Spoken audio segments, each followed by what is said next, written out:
Merci d'avoir accepté mon invitation, Simon. Ça me fait plaisir. d'être Merci de venu au m'avoir shop. invité.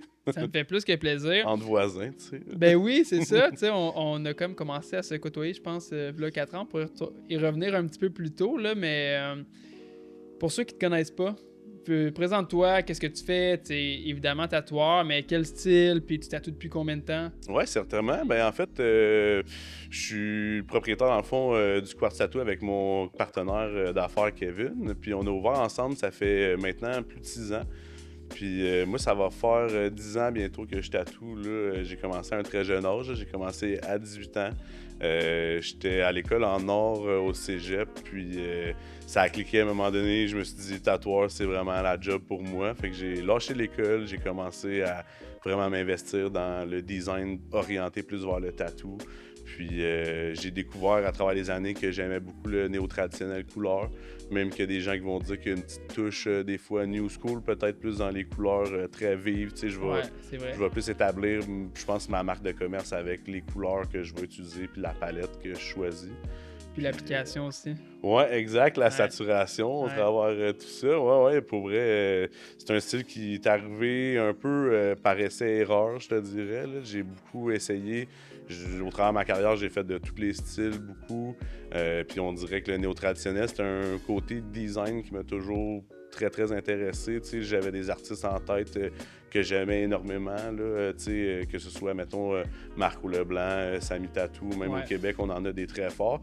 Eux, ils sont plus vers, peut-être ce que je dirais, genre néo-romantique, un peu plus. Exact. Dans les couleurs ternes, on dirait que d'avoir essayé les couleurs vives, tout, c'est quelque chose qui m'a vraiment parlé. Là. Fait que, ben, je pense que, du moins dans les dernières années, on est vraiment capable de, tu sais, autant qu'on le voit passer sur Internet, mais quand on voit un de tes tatouages en vrai, ben on peut mettre le doigt et dire « Ok, ça c'est Simon qui l'a fait ».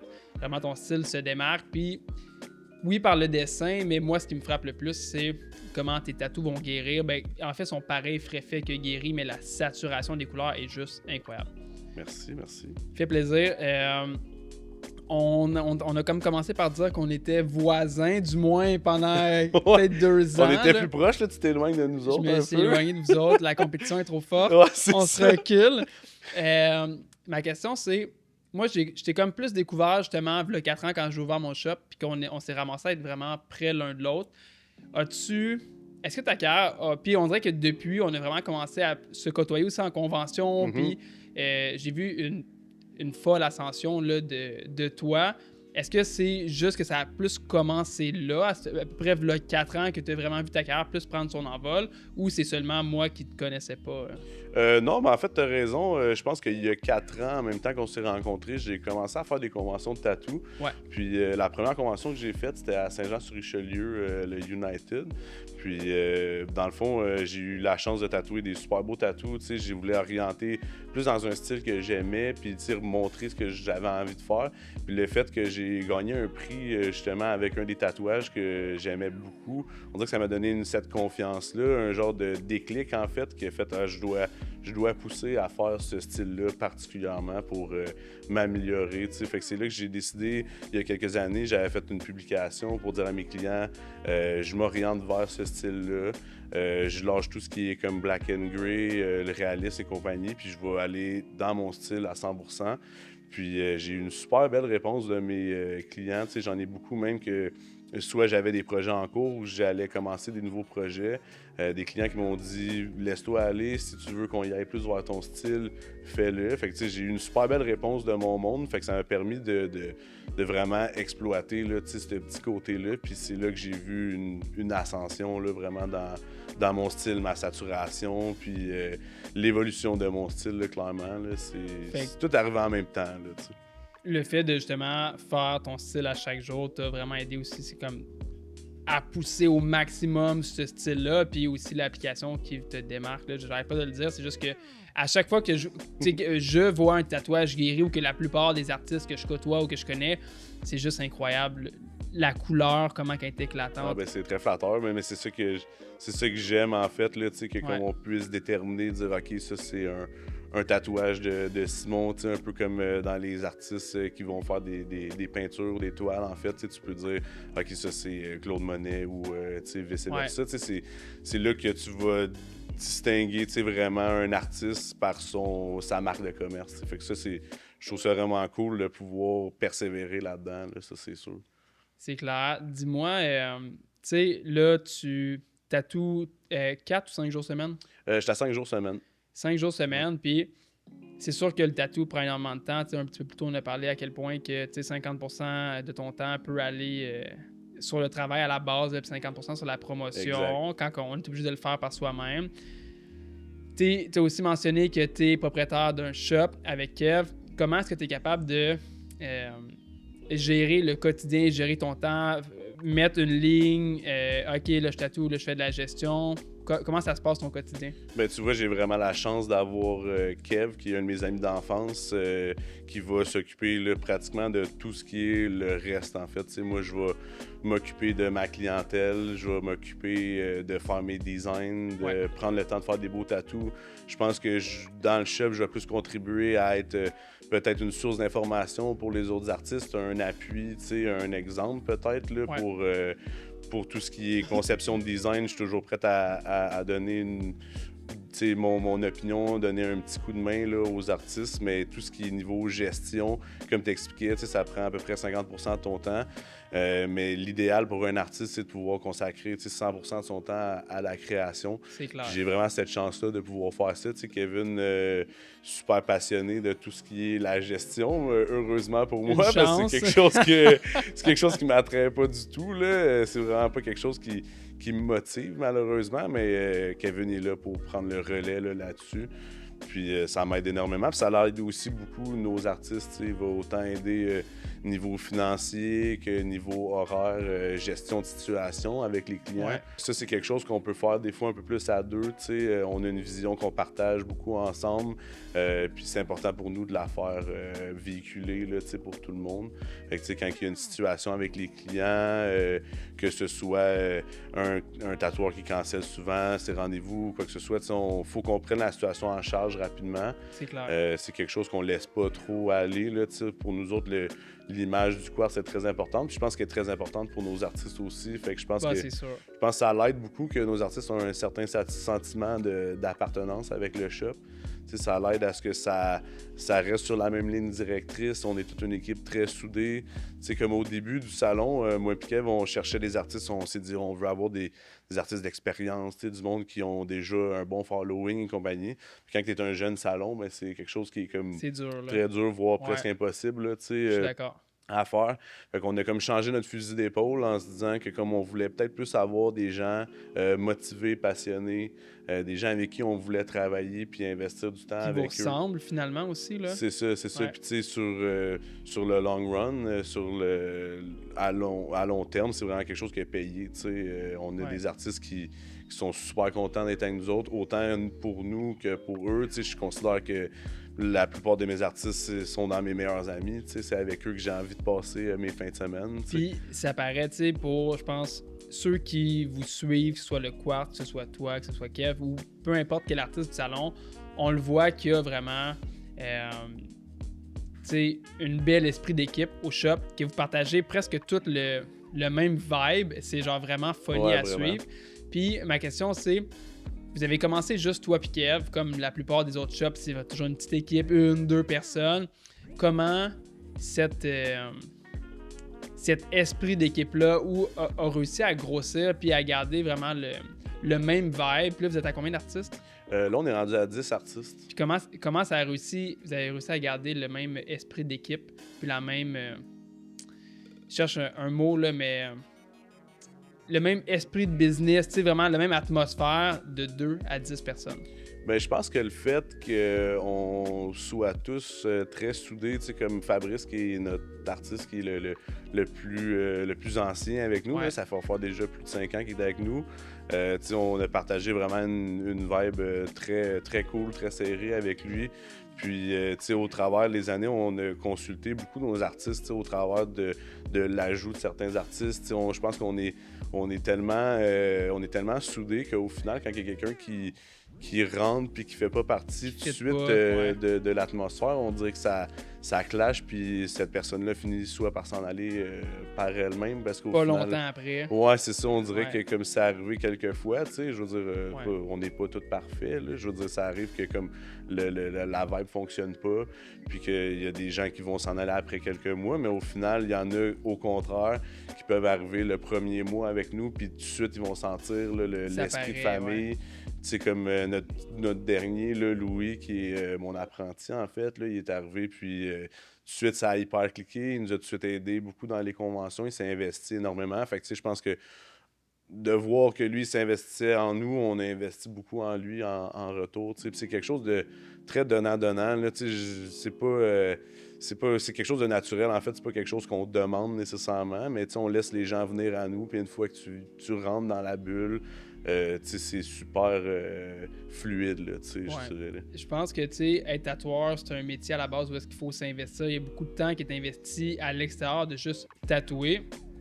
Puis plus quelqu'un va s'investir dans le studio, ou s'investir avec d'autres artistes du salon, plus, comme tu dis, ça va être donnant-donnant. Puis c'est vraiment une des grosses plus-values de faire partie d'une équipe ou d'un salon d'artistes qui sont professionnels, d'artistes qui sont talentueux, c'est de pouvoir évoluer tous ensemble. Exact. Puis de bénéficier de cette belle progression-là. C'est ça.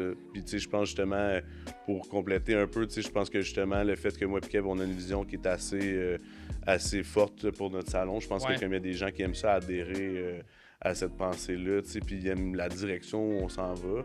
Fait que je pense que c'est plus facile là, pour eux de profiter dans le fond de tout ce qu'on a à offrir, là, de tout ce c'est définitif, au niveau convention, niveau vidéo contenu, au niveau événement. On participe beaucoup aux événements de Sainte-Thérèse. Là, on fait ce qui est le Music for Cancer, le Santa Teresa. Ça fait déjà quelques années qu'on s'implique là-dedans. Fait que c'est des belles sorties qu'on offre à nos tatoueurs. De la belle visibilité aussi. Là. Je pense que comme on a abordé rapidement là, le fait que des fois on a l'impression que les artistes vont graduellement pencher plus vers le salon privé, mais c'est le niveau de gestion qui implique un vrai studio professionnel là, où est-ce que il y a une structure pour les artistes, c'est qu'il n'y a pas beaucoup de personnes qui sont capables de stick to it parce que tu as besoin d'être pas seulement un artiste tatoueur. Je pense que vous avez trouvé vraiment une belle chimie entre toi et Kev. Moi, le meilleur exemple, je suis vraiment pas présent sur les réseaux, malheureusement. C'est un point, une résolution que je devrais appliquer un peu plus, là, clairement. C'est définitif. Mais oui, mais tu sais, c'est sûr que cette structure-là, c'est quelque chose qu'on a à offrir. Fait que, c'est vraiment, tu décides d'adhérer à ça. Si c'est fait pour toi, je pense que tu vas t'y plaire. Mais oui, il y a beaucoup d'artistes qui optent vers le studio privé, mais de mon expérience, de ce que j'ai vu, on dirait qu'il n'y a pas cette appartenance, ce petit feeling. Je te confirme là, que non, tu sais.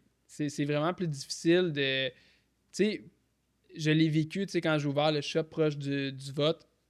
Puis ça a quand même grossi vite. On est passé de 3 à 7 en l'espace de peut-être un an et demi. Ce qui est très rapide. Ouais, exactement. Puis là, après ça, j'ai eu le rêve d'expansion. Je voulais plus gros, j'en sois plus, la business soit plus grosse. Ouais, c'est ça. Mais finalement, je me suis ramassé avec un shop plus grand, avec 10 chaises. Les chaises ont été remplies, les 10, assez rapidement. Sauf que tu sais, c'est pas que les artistes étaient pas bons ou que... Je pense que c'est vraiment qu'il y a moins de sentiment d'appartenance. Puis le fait d'être seulement un artiste tatoueur qui essaie de tatouer, de gérer, faire les réseaux sociaux, c'est comme un petit peu impossible là, avec la charge que le tatoué implique. Fait que, tu sais, le fait d'avoir un shop qui est vraiment une vraie business, là, je pense que c'est vraiment winner. Puis c'est cool à voir parce que le monde a l'air bien. Puis, tu sais, pour mettre en contexte, moi, je suis en train de downsize parce que je me rends compte que toute seule, ça marchait pas, que je peux pas rien faire à l'extérieur. Puis, finalement, là, on vient de retomber à 6 là, dernièrement. Puis, on est le noyau de personnes qui fit 100% ensemble depuis le début, finalement. Là. Ouais, ça, c'est super important, là, je pense. Moi, en fait, à la base, j'ai ouvert un salon parce que j'en avais fait plusieurs avant d'ouvrir mon salon. J'ai ouvert quand j'avais pas énormément d'expérience, mon shop. Mais le but premier, c'était de travailler avec du monde que j'aime. C'était de rentrer à une place où je savais que j'allais passer une belle journée, que j'allais avoir des belles conversations, que travailler avec du monde qui sont autant mes amis que d'autres choses. Quand tu travailles dans un autre salon, des fois, que ce soit la gestion ou d'autres artistes avec qui, des fois, la chimie se passe moins bien, mais tu as moins de contrôle un peu là-dessus. Puis, pas nécessairement que je veux le contrôle sur mon entourage, mais en fait... Control freak. Ouais, c'est malade, là. Mais pas nécessairement le contrôle, mais au final, tu sais, comme... une liberté là, au travers de tout ça. Là, on est tous très indépendants. Puis je pense que on s'attarde à faire valoir là, chaque personne au travers de tout ça.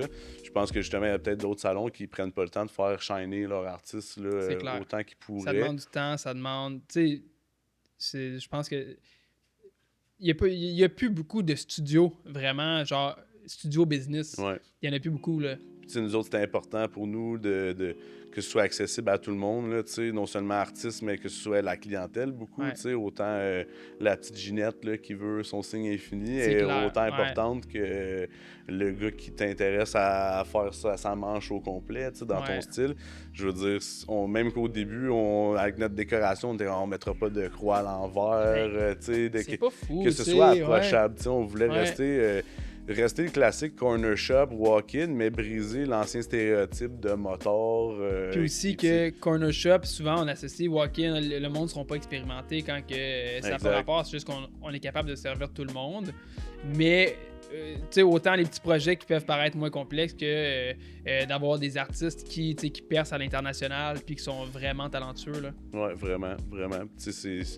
Justement, là, ça brise un peu le stéréotype. Puis même aujourd'hui, on voit que comme niveau studio privé, ben, chaque tatoueur a besoin d'aller chercher sa clientèle. Il y a personne qui va venir rentrer dans le salon pour, comme ça, sans rendez-vous, juste pour avoir des informations. C'est du moins plus en plus rare. Tandis qu'au Quartz, on a la chance d'avoir des clients qui viennent juste rentrer au salon, qui viennent poser des questions. On est bien situé, on est très ouvert à la clientèle. On a Kevin, justement, qui est au comptoir pour répondre aux clients. Puis au travers des années, il a appris énormément dans le tatouage. Là. Je veux dire, je pense qu'au début, j'en avais plus à y apprendre. Puis aujourd'hui, on dirait que c'est le contraire. Là, Il touche tellement à tout, il parle à tout le monde que... Ouais, il est autant au courant qu'un artiste professionnel là, de combien de temps ça va prendre, quel artiste recommandé et compagnie. C'est ça qui est le fun aussi d'avoir autant d'artistes. On a la variété, de pouvoir offrir des services autant dans les styles black work, que ce soit hyper coloré. Là, on touche un peu à tout en termes de style. Fait que on peut accommoder vraiment beaucoup de clientèle, ce qui est super le fun. Puis on a souvent des super belles surprises avec des clients qui vont rentrer qui sont pas nécessairement à l'affût d'Instagram ou autant sur les médias sociaux qu'on penserait. C'est des clients qui vont finir des fois par faire des projets dans immenses, ton style, dans mon style. Que tu as le goût de faire, puis qui sont exact. Pas être nécessairement plus maniable, mais quelqu'un qui n'est pas au courant, ben, il n'arrive pas avec une idée fixe. Puis des fois, c'est dur de gérer quelqu'un qui arrive avec une idée fixe, avoir quelqu'un qui est plus ouvert. Puis c'est très cool. Vraiment, vraiment. Ça m'a poussé beaucoup, à faire... En fait, quand j'ai fait plusieurs styles différents, c'est ça qui m'a poussé à voir, OK, c'est peut-être pas elle en particulier qui va se faire mon style, mais son chum, peut-être que lui est intéressé, puis qu'il a envie de faire plus de... Fait que, au début de ma carrière, le bouche à oreille, ça a été quelque chose qui a été super important, là, même encore aujourd'hui, le service avant tout, je pense que c'est quelque chose de bien, bien important, j'ai même des clients, ça m'arrive souvent en consultation, de voir des tatouages qu'ils ont déjà, puis de complimenter, admettons, leur tatouage, puis là, ils me disent « Ah, ouais, mais mon artiste, c'est un ci, c'est un ça. » Ça arrive plus souvent qu'on pense. Vraiment, au final, oui, t'es marqué à vie, mais t'es marqué du souvenir, je pense, que t'as eu pendant ton expérience tatouage. Et c'est là que tu vois que comme l'expérience est autant importante que le résultat, là, voire même plus importante pour ta carrière à long terme. Là. je peux pas être plus d'accord que ça parce qu'on parlait tantôt de clients qui réfèrent, tu sais, comme sur des posts, des clients qui vont dire va voir mon artiste, là, tu cliques sur le lien de l'artiste, puis l'artiste est épouvantable. Ouais. Mais que tu sais. Il y a sais. eu une expérience. Il y a eu une bonne expérience. Cool. Ouais, exactement. Il y a une bonne expérience. Le meilleur tatoueur de la Rive-Nord. Exactement. Ça vaut quelque chose, c'est quand même. Le millième meilleur. Ouais, c'est ça. Ouais, fait que je suis aussi vraiment d'accord sur le fait que l'expérience, le service à la clientèle, c'est ce qui crée le meilleur client, le client qui va revenir, le client qui va parler de toi puis qui va parler en bien au final. Bien, ouais, exact. Ouais. Puis ça peut être surprenant aussi de voir le client que tu as, le nombre de points en commun que tu peux avoir avec ces gens-là. Ouais. Moi, j'ai beaucoup de clients qui sont devenus mes amis là, au travers des années. Puis ça, c'est vraiment cool. C'est un autre point qui est à ne pas sous-estimer dans le tatouage, je pense, là, le service à la clientèle. Tu peux des fois être toi-même agréablement surpris de voir le cheminement ou la vie de ton client. Là, moi, personnellement, c'est quelque chose qui me touche beaucoup. Ça m'intéresse énormément. Tu vas passer des heures et des heures avec cette personne-là. T'es mieux de... C'est ça. As-tu l'impression que plus ta carrière avance, plus ton... tu fais vraiment une clientèle qui revient pour toi, plus ta clientèle te ressemble? Je pense que oui, dans un certain point, niveau style, niveau goût. Ouais. Je pense que comme quand tu vas faire ce que t'aimes, normalement, c'est ce que t'aimerais porter aussi sur ton corps. Fait que niveau goût, intérêt. Mais par exemple, ce qui me surprend, c'est aussi les tranches d'âge. Autant que je peux avoir des points en commun avec des gens de mon âge, que j'ai beaucoup de la clientèle plus âgée avec qui ça va cliquer autant, pareil, voire là. même plus de points en commun. Là, c'est fou, là, j'ai des clients qui vont me suivre justement en convention, qui aiment non seulement venir se faire tatouer, mais passer la fin de semaine avec nous. C'est malade, là, c'est vraiment des fans de ton art, mais c'est aussi des gens qui veulent être avec toi, qui veulent être avec nous, qui veulent passer du bon temps. Fait que c'est vraiment un mix de tatou, d'expérience. Vraiment. C'est vraiment quelque chose de super important. J'ai une question pour toi. C'est quoi la différence entre, si on dit que le 4 ans, tu as commencé à faire des conventions, à plus trouver ton style, c'est quoi la différence? Ou si tu as à mettre le doigt sur qu'est-ce qui a fait la différence dans ta carrière, qui fait Simon, qui crée Simon d'aujourd'hui? Si j'avais à nommer un élément... Ouais, un élément qui a fait une grosse différence dans ta progression. Je pense qu'il y a une chose qui m'a beaucoup aidé, ça serait une expression en anglais qu'on dit « less is more », surtout dans les designs. J'applique ça énormément pour mes dessins. Je pense qu'en fait, j'aime beaucoup l'orientation de mes tatouages depuis que j'ai appliqué ça dans plein de sens, en fait, là, que ce soit en fait niveau design, niveau texture, d'avoir quelque chose qui va être plus bold et non hyper détaillé, texturé. Arrêtez de me casser la tête sur 1 million de textures ou sur 1 million de dégradés de couleurs différents. J'ai vraiment focusé à me dire, OK, je retourne à la base, j'ai une couleur, j'ai besoin de 3 variables, dark, medium, light.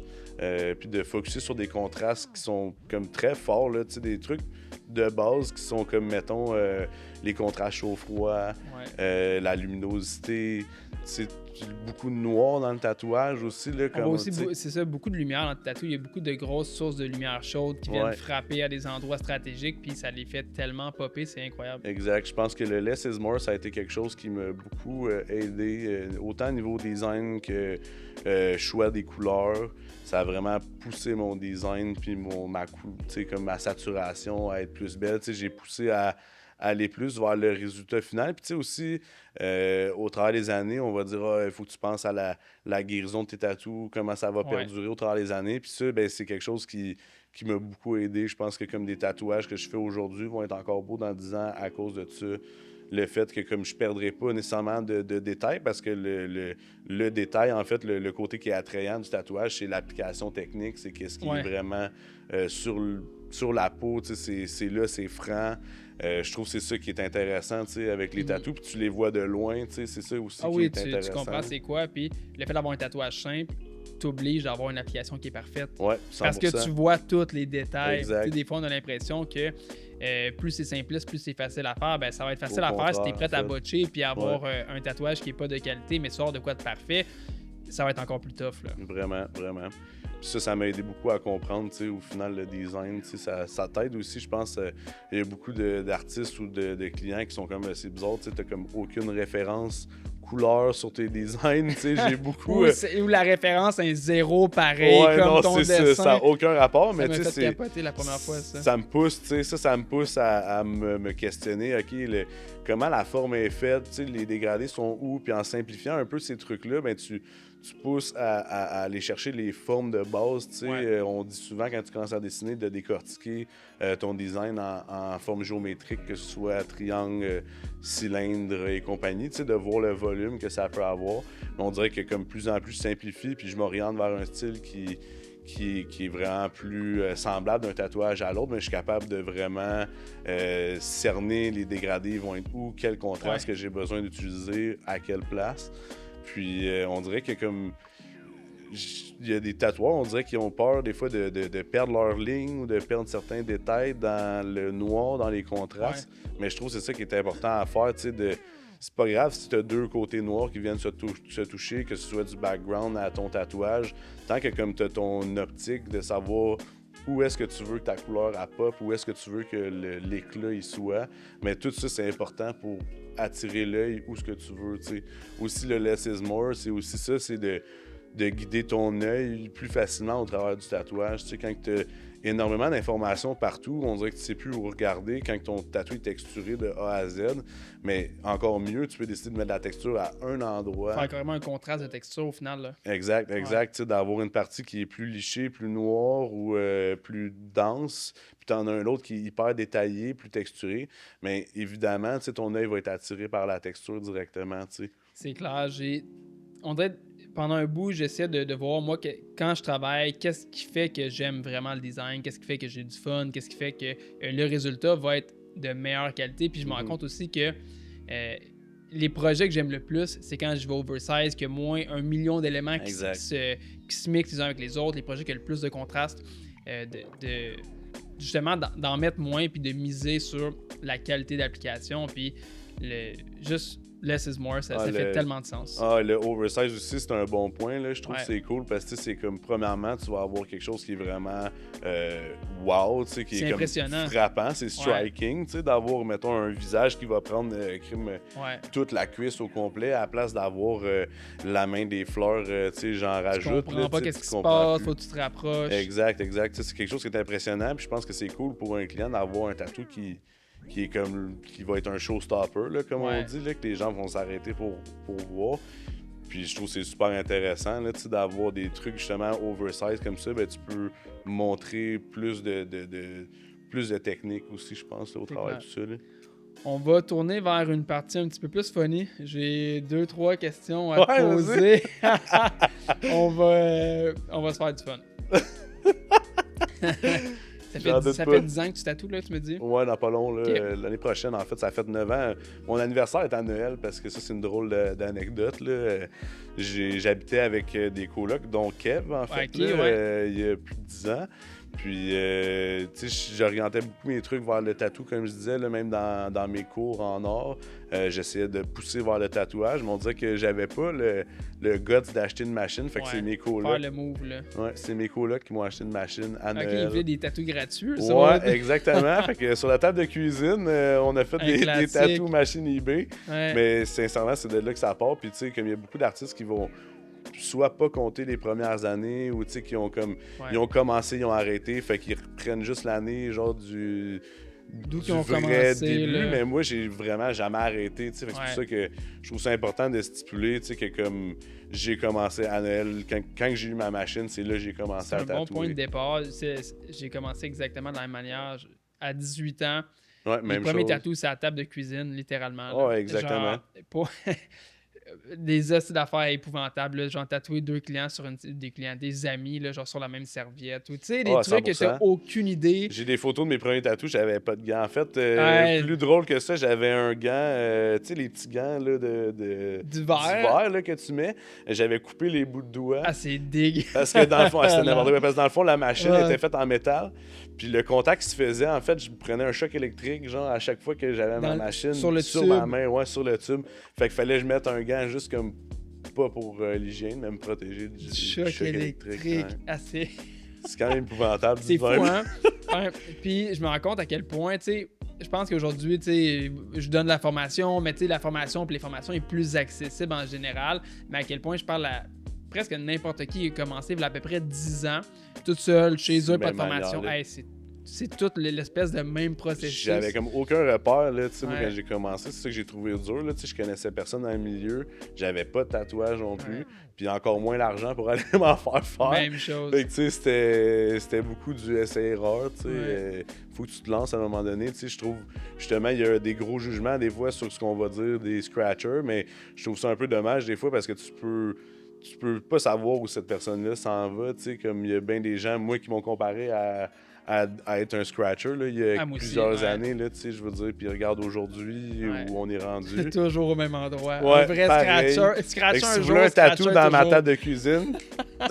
Les gants coupés. Ouais, c'est ça. C'est rendu des gants de cuir. J'ai encore les artefacts, là. Ouais, c'est ça. Bon, fait que ma question, c'est tu tatoues depuis 10 ans. C'est quoi le tatouage le plus weird que t'as fait, si t'es capable de t'en souvenir? Oh my god, très bonne question. Ou un des plus weird. Très bonne question. On dirait qu'il faudrait que j'y pense un petit peu. T'as le temps d'y penser. Les plus weird. J'en ai vu des bizarres qu'on a fait au shop, ça c'est sûr. C'est pas, ok. C'est pas obligé d'être toi qui l'as fait. Oh my god, ben là, il y en a plusieurs, là. Il y en a un, à un moment donné, ça c'était quand même spécial, là. C'était une dynamique entre une femme et un homme de genre dominatrix un petit peu, là, okay, tu vois. Puis elle s'est fait tatouer propriétaire de le nom du gars, puis lui il s'est fait tatouer propriété de la dominatrix, tu sais, genre avec des petites menottes. Okay. C'était quand même assez impressionnant, c'était quand même bon. Un bon projet, ouais, une belle thématique. Sinon, récemment, c'est une de nos clientes qu'on donne aux bonnes clientes. Là, je sais pas si je devrais raconter ça. Mais bref, c'est Vincent qui l'a tatoué. Donne pas de nom. Elle va se reconnaître, je pense. Ouais, ben, crème, c'est parfait. Elle aura un petit sourire. Ouais, c'est ça. Ben, elle s'est fait tatouer un logo de... Ça, c'est très bon, là. Elle s'est fait tatouer Après ça, je vais raconter une de mes histoires à moi, là, tu sais, comme ben ça, oui. ça va être... On va changer le fire. Elle s'est fait tatouer un logo de recyclage, là, tu sais, sur la pantoufle, tu sais, écrit « Please use me again ». Fait que, ouais, c'est quand même spécial. On lui a dit, tu sais, prends le temps d'y penser, genre... Prends ton design. Non, je suis ready, let's go. Mais au final, là, elle aime tellement qu'il y a une de ses amies qui veut se le faire aussi. C'est vrai? Ouais, je te jure. Incroyable, c'est peut-être un nouveau trend. Peut-être, on sait pas. Vous l'avez pas posté, hein? Non. Ben, on attend toujours Vincent, il y a ça dans ses archives, là. Ah, c'est ça, la photo est existante. Ouais, là. exact. Ouais, il y a ça quelque part, ça, c'est sûr. Malade. Fait que... T'allais enchaîner avec un que toi t'as fait. Ah ouais, mais ça, c'est une histoire que beaucoup de gens connaissent déjà, là, fait que c'est pour ça que... Ah, que t'as fait sur toi? Ouais, que je suis porté sur moi. C'était ma prochaine. Ouais, je pense que tu sais c'est quoi. Sinon, c'est quoi ton projet le plus weird sur toi? Sur moi, ben, ça se trouve être... en fait, je vais expliquer l'histoire en premier, là, je pense que ça va être plus facile. Je me faisais tatouer mon dos, en fait, par Miguel, un artiste au salon. Puis, cette journée-là, on faisait mes fesses.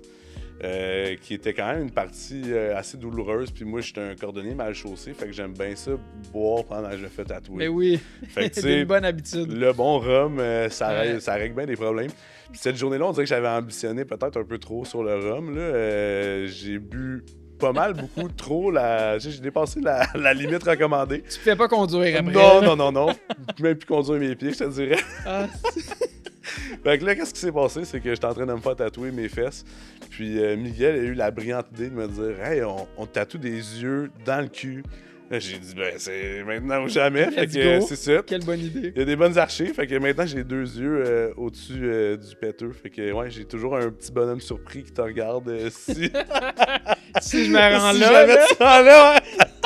Ouais, on est rendu assez proche, je pense. Ah oui, tu me montreras ça. J'ai déjà vu. J'ai ça que tu me l'avais montré. Ouais, ben c'est ça. Je suis plus gêné. Là. Exactement. Je me rappelle, j'étais avec mon ex dans le temps, puis elle m'a dit « Tu te rends-tu compte dans la dernière année au nombre de personnes à qui t'as monté ton cul, genre? » Mais pas juste tes fesses, là. Ouais, non, l'intégrale, là, tu sais, parce qu'il faut écarter pour voir... pour le bonhomme. Tatou, ouais. Ouais, fait que ça, je dirais, c'est mon tatou le plus bizarre. Sinon, sur moi, j'ai aussi un flash qu'une de nos artistes avait fait. Elle était supposée le tatouer à un client, puis finalement, le client, il a no show, no call. Okay. Moi, j'ai dit, hey, je l'aime vraiment, moi, ce design-là, je veux me le faire faire. Puis c'est une grenouille, en fait, que j'ai sur ma jambe qui traîne un bébé en laisse. Fait que ça aussi, c'est assez... c'est quand même weird. Ouais, quand tu le dis de même, c'est assez spécial. Le rond, c'est moins frappant, mais de le dire comme ça, c'est spécial. Mettre des mots sur l'image, là, ouais, c'est ça. C'est encore mieux, je pense. Ouais, c'est le best. Good. Puis toi, Antoine, ton tatouage le plus bizarre, c'est quoi? Que j'ai fait? Ouais. Hey, j'ai de la misère. C'est pas facile, hein? Non, c'est extrêmement pas facile. Là. J'ai vraiment la pire mémoire. Je sais que j'en ai fait des tatouages. J'ai fait, tu sais, j'ai une couple d'affaires, là, tu sais, j'en ai parlé dans d'autres reels, faire le nom d'une fille sur le pubis d'un gars, puis finalement, il vient genre un mois après se le faire couvrir parce qu'il y a une date. J'ai tatoué le mot mort en russe dans la face d'un gars, mais ça me fait penser à d'autres histoires, qui était clairement québécois, genre un jeune qui trouvait ça cool, la langue russe, puis j'ai demandé, t'es sûr? Puis c'est quand même, prenez une bonne place. J'en ai un logo Starbucks sur le bras d'une fille quand même très jeune qui était fan de Starbucks. Je pense que c'était comme au début du trend Starbucks. Là. Elle a commencé à travailler au Starbucks. Elle s'est fait dédié la fille. Là. Ah oui, un gros logo Starbucks, là, direct en dessous de l'épaule, là, sur le bicep. C'est bon ça? Ouais, mais ton affaire de russe, ça me fait penser, il y a un moment donné... J'avais une gang de clients, 2-3 amis ensemble, ils avaient trouvé, en fait, il y avait un livre de tatouages russes, beaucoup de tatouages de prisonniers, de gangs, puis ils venaient se faire tatouer ces designs-là. Puis je me rappelle, il y en a un à un moment donné, il s'est fait tatouer une panthère qui tient un fusil, genre, sur l'épaule. Puis en haut, en russe, c'est écrit, là, c'est trash là, ce qui est écrit, là, mais c'est écrit « Mort aux putes, aux snitch puis aux polices ». J'étais comme, oh my god, je peux pas croire que je vienne de tatouer ça. Là. Le gars, c'est clairement pas un Non, c'est pas des gros gangsters, là. Gangsters ça, c'est sûr. Là. Non, pas russe, en tout cas, ça, c'est sûr. Peut-être gangster, mais pas russe. Non, c'est ça, c'est clair. Ça, c'était quand même fucké. Ou une autre bonne histoire que j'avais, c'était... c'était quoi déjà? Le gars, il voulait... C'était au début de ma carrière. Il voulait se faire tatouer... No Regrets. C'est ça, le classique No Regrets. No Regrets. No Regrets, ouais, exact. Ici, sur le bras, là, tu sais, classique. Ouais. Puis, le gars est en retard à son rendez-vous. Là, je l'appelle, je lui demande, je dis, hey, t'es où? Tu sais, t'es en retard à ton rendez-vous.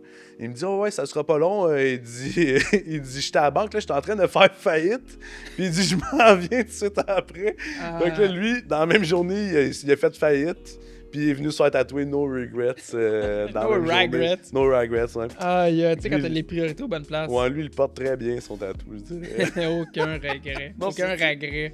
No Regrets, man. Aïe. C'est toujours funny. Puis je pense que c'est le genre d'affaire qu'on se fait souvent demander. C'est quoi ton tatou le plus weird? Puis tellement je me rends compte que je m'en rappelle quasiment jamais. Pour vrai, c'est dur d'avoir le tatou le plus original ou whatever. C'est dur de...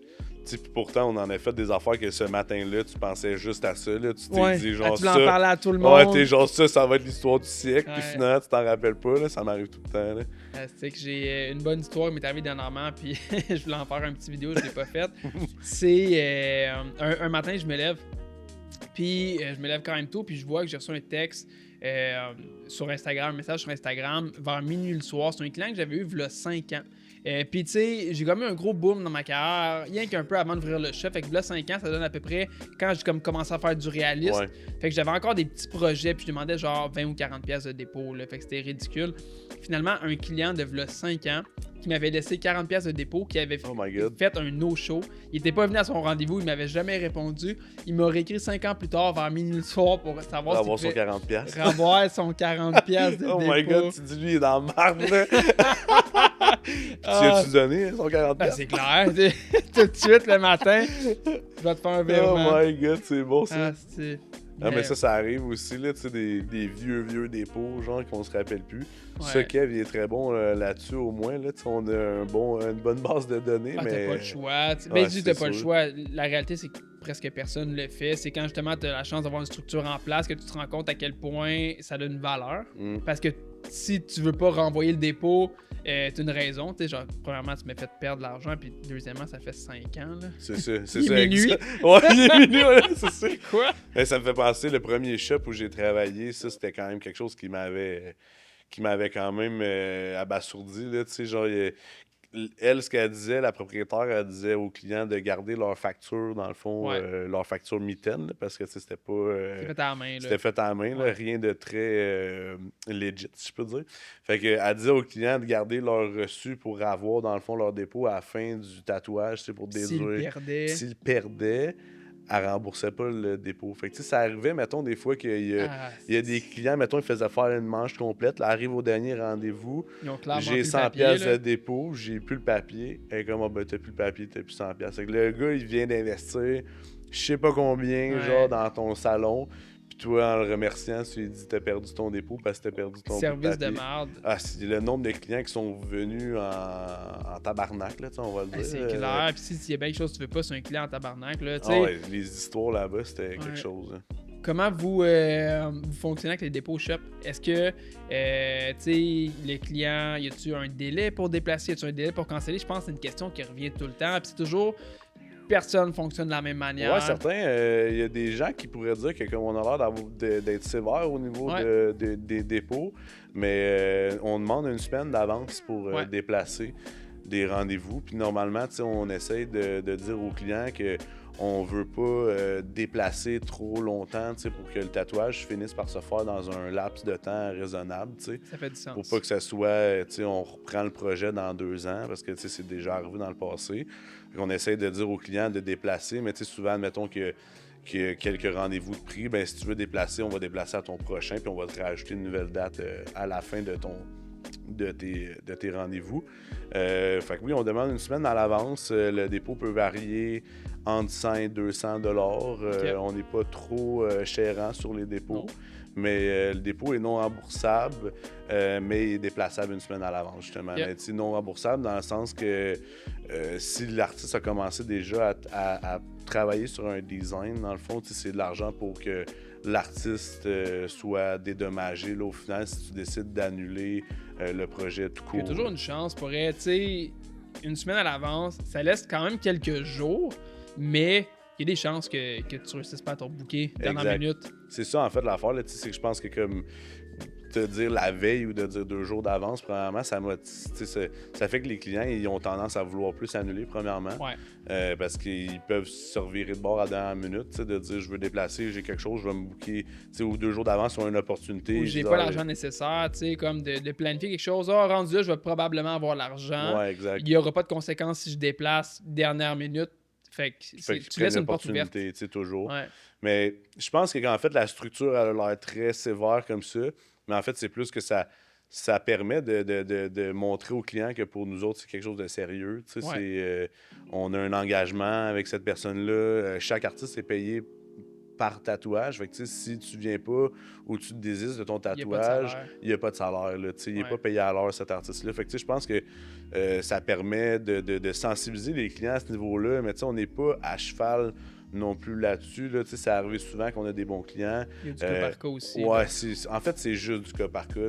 On a la politique qui est là pour nous backer, nous, pour décider de faire comme, OK, s'il y a eu de l'abus, ben, on peut appliquer cette politique-là à la lettre, qui nous avantage quand même beaucoup. Mais au bout de la ligne, c'est du cas par cas, tout le temps. Ouais. Chaque client, je pense, mérite un peu cette attention-là. Mais c'est bon de sensibiliser ses clients à ça, en fait. C'est clair. C'est le but. Puis je le vois, là, parce qu'on côtoie plein d'artistes. Puis moi, ayant un salon qui est plus style privé, chaque personne fonctionne un peu à sa manière. Puis quand un artiste est moins assidu sur tout le processus de booking, de cancellation, que l'artiste est moins présent ou cancelle lui-même dernière minute quand même régulièrement, ce qui arrive, c'est que les clients vont ne vont pas se sentir mal de canceller dans la minute, il n'y a pas de conséquences. Fait qu'au final, c'est comme la roue commence à tourner puis ça devient juste de pire en pire. Puis nous, c'est d'un bord comme de l'autre. Si, mettons, c'est un de nos artistes qui, dans la minute, peut pas, un empêchement, un problème quelconque, puis qu'on annule le rendez-vous, mais on donne un rabais au client. Tu fais la même chose, on s'assure que comme d'un bord comme de l'autre, on veut pas que lui nous cancelle, mais si c'est nous qui cancelle, on comprend qu'il y a une certaine une pénalité aussi de son côté. Il y a eu un congé probablement qui a été pris. Exact. Fait que je pense que c'est d'accommoder le client autant que lui il t'accommode. Je pense que c'est ça qui est important. On est tous des humains. Là, je pense que c'est bon de baisser la barrière d'un peu superstar, un peu que beaucoup d'artistes se donnent. Là, c'est d'arrêter de voir le monde de haut puis de se dire qu'on est tous sur le même pédestal. On dirait que ça rend les gens plus approchables. Là, c'est plus facile dans ce temps-là. Puis d'un autre côté, quand tu fais cet effort-là, ben eux autres ont tendance à faire comme OK, ben là, c'est moi qui a foiré, fait que je vais te donner un nouveau dépôt, même que souvent, on n'a même pas besoin de le demander. C'est les clients qui le savent eux-mêmes, qui ont eu un empêchement dans la minute, puis qu'ils auraient pu se présenter au rendez-vous, mais qui ont aimé mieux faire autre chose. Fait que, c'est de prendre les pour et les contre. C'est comme si tu veux perdre ce $200-là. C'est no hard feeling, mais nous, on a perdu une journée. Fait que, si tu veux montrer ta foi, là, mais mettons, pas trop de fois d'affilée. Là. On le voit des fois, des clients qui, eux, 200-300$ en crise. Il y avait quelque chose de plus important à faire, mais finalement, 200-300 quotidiens, mais c'est qu'on perd plus que ça. Là. Exact. Le dépôt, ça back, mettons, les heures de dessin ou de préparation, mais ça remplace pas la journée au complet du tout. Là. C'est sûr. C'est sûr qu'on a on a un archive là, de tout ça. On travaille avec Google Agenda. C'est facile de juste ajouter une petite note puis de le voir pour le prochain rendez-vous. Fait que si vous êtes un client, écoutez-nous. Non, mais tu sais, on garde un backtrack autant pour nous que pour eux. Là, c'est important. C'est important pour nos artistes, en fait. Je pense que comme pour avoir une bonne business, oui, de traiter bien ses clients, mais les artistes qui sont avec nous, c'est eux qui font la business. Là. Fait que, je veux dire, il faut qu'eux, ils soient heureux avant tout. De pouvoir donner un bon service, il faut que tu sois bien. Fait que c'est important là, que comme on ait un bon suivi puis que les clients soient respectueux autant que nous autres, on l'est envers eux, en fait. Là. C'est sûr. As-tu l'impression que, être accessible, oui, ça va aider avec la relation avec le client, mais de paraître accessible va aussi donner le goût aux clients de venir booker avec vous autres? 100%. Ouais, pour vrai, on a beaucoup de clients qui aiment beaucoup l'ambiance au salon, là, qui viennent pour ça, là, en fait, là, qui ont envie de passer une journée, qui ont du plaisir, genre, à venir passer du temps au salon. On a même des clients, des fois, qui, socialement parlant, sont moins à l'aise, là, des fois, puis on s'est fait dire... au shop. Ouais, exact. On s'est fait dire plusieurs fois, que moi, normalement, je parle pas beaucoup, mais ici, je me sens bien, je me sens à l'aise. Ça, c'est toujours un petit reward, là, si je peux dire. Là, c'est le fun d'avoir des clients qui se sentent à l'aise, des gens qui, comme, normalement, se permettront pas d'être eux-mêmes, je pense, en fait.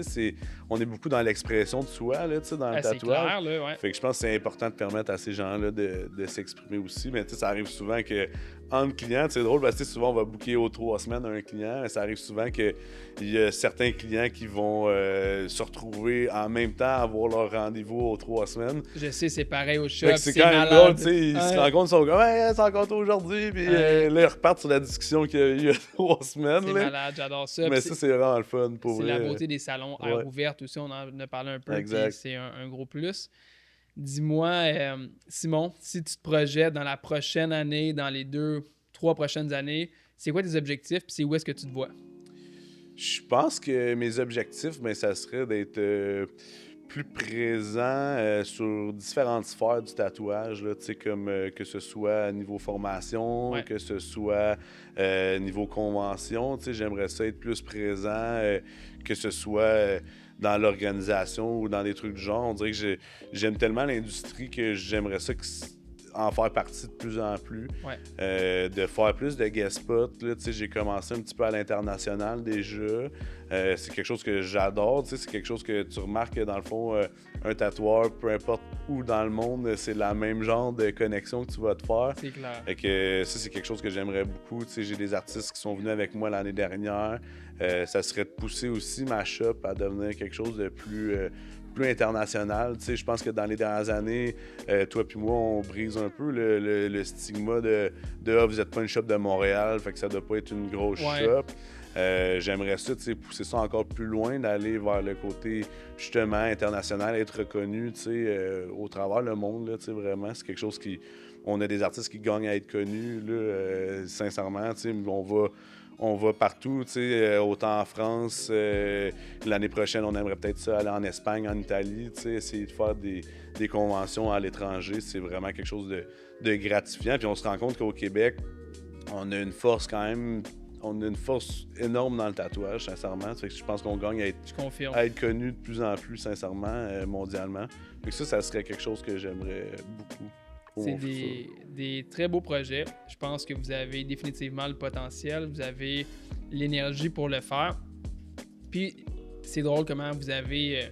même si tout le monde a sa touche, vous êtes tous un peu dans la même branche. Un style il y en a qui vont pas nécessairement être dans la couleur, là, mais je pense qu'on associe généralement le quartz. On s'entend qu'on est plus vers la couleur. Plus vers la couleur, les trucs qui sont bold. Vous performez aussi vraiment beaucoup en convention. Vous êtes beau à voir aller. Fait merci, man. Je te souhaite à toi, toute ton équipe, à Kev, vraiment un avenir super lumineux puis vraiment plein de succès. Merci beaucoup. Même chose pour toi. Thank you. Fait que à la prochaine, Simon. À bientôt. Ciao.